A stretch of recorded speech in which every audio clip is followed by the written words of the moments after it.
Nung Thursday ng gabi. Thursday ng gabi, Friday, Saturday. Tama lang? Hmm. Thursday, Friday, Saturday, Sunday. 4 days. 4 days. Ay, pagka ganyan, para ito para sa mga bagong manonood, pagka kayo ay natapilo, automatic magre-retaliate yung pamamaga. Wala ba kayong dapat ipag-alala pag 2 linggo na? Kumbaga, masakit pa rin. Mag-alala kayo pag 3 weeks na, 1 buwan na, lampas sa 1 buwan, hindi na kayo, parang hindi na kayo nakabalik sa hinahawa ng paa. Ngayong 4 days pa lang, automatic maga pa yung loob niyan. Pero, anong benefits pag pina-adjust ko to, master? Eh, syempre, bibilis yung ano. Pag hindi mo kasi pina-adjust yan, yung ibang taon na eh. Diba? Yun ang, kumbaga, difference ng walang adjustment at may adjustment. At mamaya, mas gagaan na yung pakiramdam niya dyan kasi maayos na yung tinatawag natin talus joint. Okay? Sige ka dyan. Titig pa rin. Oo. Yan yung sinasabi ko sa inyo. Pag tumagal na walang adjustment, pinano, hindi na siya, gano'n na katagal? Isang buwan na. Mag-1 buwan na. Hindi pa siya. Oo. Pero A-adjust okay na natin, yun. a-adjust pa rin natin yan. Walang problema kahit ilan yung ipa-adjust nyo. Ganun pa rin yun. Kahit 10 yan, ipa-adjust nyo pa. Okay, kaya dyan. Hindi yun madadagdagan. Sige, kaya ito.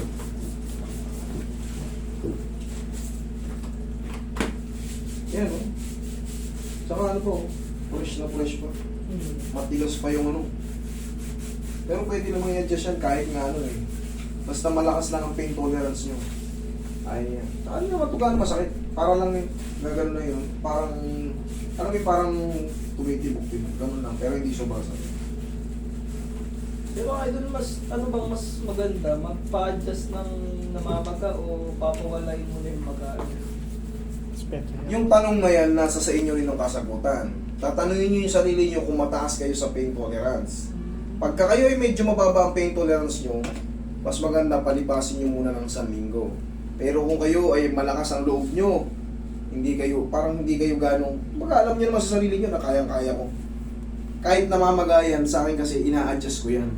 Basta kinakailangan nyo na. Ini-explain ko lang sa inyo kung paano, kung ano rin ang paggaling. Okay, kasi alam ko na yung mga aftermath niya. Yun ang sagot doon, depende sa kung malakas yung ano mo. Kasi di ba yung iba, tinuturo ka lang ng karayom, hinihimatay pa, di ba? Yun, ibig sabihin, mababa ang pain tolerance noon. Isa pa.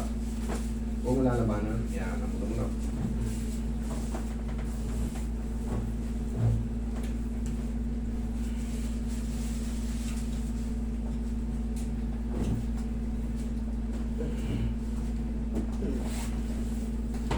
Huwag mo lalabanan. Relax na. Pipinisin lang natin kung may sasabit pa. Wala na. Mahiwagang paong. Yan na yun, gaganyan na yun, idol. Titibok mo sa Naramdaman mo na? Pero saglit lang yan, 20 to 30 seconds lang yan. Gumagano yan, no?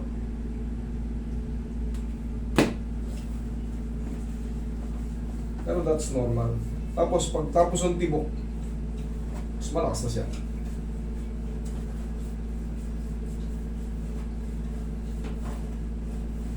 Mga bandage dun. Uy. Ayan, idol, oh, yan, yung mga pasa na yan. Pasa? Ayan. Hindi mo nakikita yan? Violet na yan? pasa. Huwag mo sabihin. Huwag mo sabihin akong gumawa niyan. Pero yung pahupa na yan, pahupa na yan, hindi na yung violet. Clean na eh. Pagano. Hindi mo sinisilip yung paa mo. Hindi ko pansin kasi maga siya eh. May Oh, ako na charang. naman maliwanag. Ayan mo. Oo.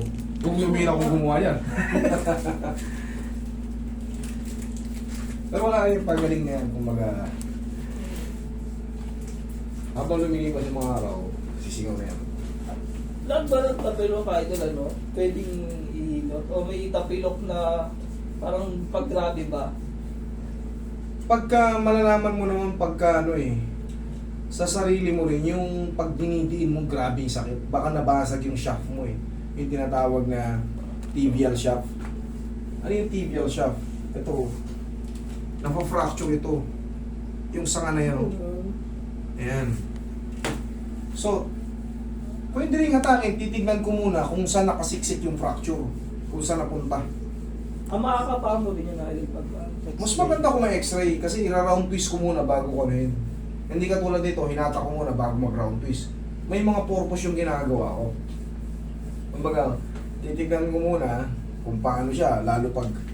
Tsaka malalaman mo pagka ano, putya, 2 buwan na, ganun pa rin, the same pa rin yung pamamaga. Ibig sabihin, may mga fracture yun. Pero itong mga regular na tapinuktura na ito, gagaling lang. gagaling yan. Ang naalala ko hindi ito pa. Hanggang ngayon masakit pa rin siya pagka tumatakbo ako. Ako na ang gagawa.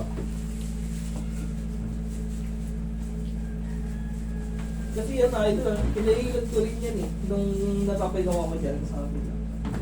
Yun o. Sakul. Yun yung hindi nakakabalik eh.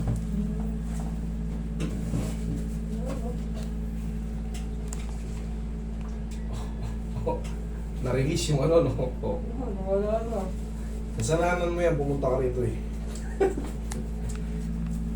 Actually, madali lang din to kung pag-aaralan nyo lang. Pero siyempre, ang payo ko nga sa inyo, mas maganda yung talagang nag-aaral kayo. Para, siyempre, basta hatak kayo ng hatak.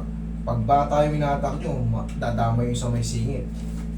Ako liktado dito. Eh, pinahatak ko, kailangan may control dyan. Hindi basta-basta hatak na lang. Okay, kasi makukompensate yun dyan. Okay? Yeah.